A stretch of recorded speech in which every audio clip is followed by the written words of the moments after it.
இயேசுவில் எனது அன்பிற்குரியவர்களே, உங்களுக்கு என்னுடைய இதயம் கனிந்த வாழ்த்துக்கள். வணக்கம்.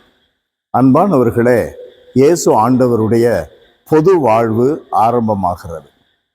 லூக்கா நற்செய்தி 4வது அதிகாரம் 14 22 முடிய இந்த பொது வாழ்விலே அவர் என்ன செய்கிறார்?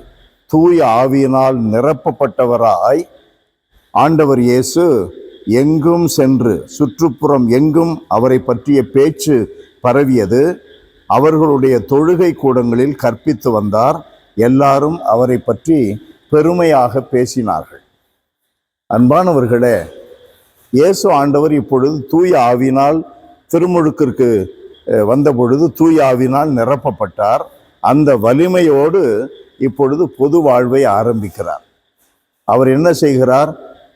எங்கும் சென்று தொழுகை கூடங்களில் கற்பித்து வந்தார். அவரை எல்லாரும் பெருமையாக பேசினார்கள். ஒரு நாள் அவர் என்ன செய்கிறார்? தாம் வளர்ந்த ஊராகிய நசரேத்திற்கு வருகிறார். அங்கு எசாயாவினுடைய சுருளேடு கொடுக்கப்பட்டுள்ளது. அதிலிருந்து ஆண்டவருடைய ஆவி என்மேல் உள்ளது, ஏனெனில் அவர் எனக்கு அருள் பொழிவு செய்துள்ளார்.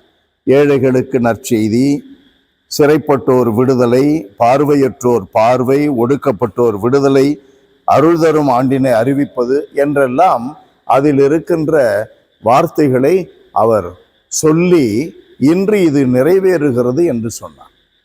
இந்த அருள் தரும் வார்த்தைகளை கேட்டு மக்கள் எல்லாரும் வியந்து போகிறார்கள், மிக பெருமையாக பேசுகிறார்கள். இது இன்றைய நற்செய்தி பகுதி.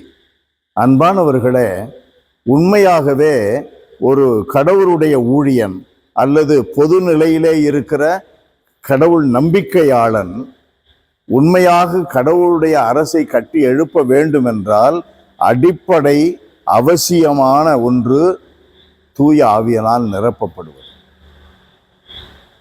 அபிஷேகம் பெற்றுக்கொள்ளுகிறதிலே அந்த ஊழியன் ஒரு குரு கடவுளுடைய ஆவியானவரை பெறுகிறார். ஆனால் தன்னை முழுவதும் அந்த அபிஷேகத்திற்குள்ளே அனுப்ப வேண்டும், அபிஷேகத்திற்குள்ளே கட்டுப்படுத்த வேண்டும். கட்டுப்படுத்தினால்தான் இலக்கை நோக்கி பயணிக்க முடியும். இயேசுவுக்கு உண்மையாக ஊழியம் செய்ய முடியும். ஊழியம் செய்கிறோம் என்பதற்கு என்ன அடையாளம்? வெளி அடையாளம் என்ன? மக்களை பாவத்திலிருந்து விடுவிக்க, மனச்சிறைகளிலிருந்து விடுவிக்க, உடல் சுகவீனத்திலிருந்து விடுவிக்க, எளியவர்களுக்கு அன்பை காட்டி கடவுளுடைய நற்செய்தியை போதிக்க என்ற நிலைகளில் கடவுளுடைய ஊழியன் உறுதியாக இருக்க வேண்டும். ஆதாயத்தை தேடி அல்ல, ஆண்டவனை தேடி. ஆவியானவர் இருந்தால்தான் அதை செய்ய முடியும்.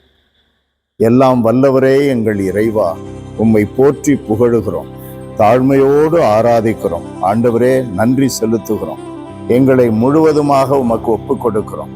நீர் பல ஆயிரக்கணக்கான ஊழியர்களை உமக்கென்று அழைத்திருக்கிறீர்.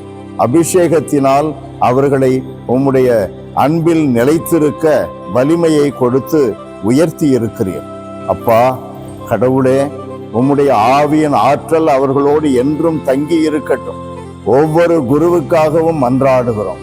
உம்முடைய பரிசுத்த ஆவியின் ஆற்றல் அவர்களுடன் இருக்கட்டும். இதனால் இறையரசை போதிப்பதில் அவர்கள் எப்பொழுதும் வல்லமை உள்ள உம்முடைய கைகளில் கருவிகளாக விளங்குவார்களாக. ஆசீர்வதியும் ஆண்டவரே, ஒவ்வொரு குருவையும் ஆசீர்வதியும். இயேசுவின் நாமத்தில் ஜெபிக்கிறோம் பிதாவே. ஆமென், ஆமென்.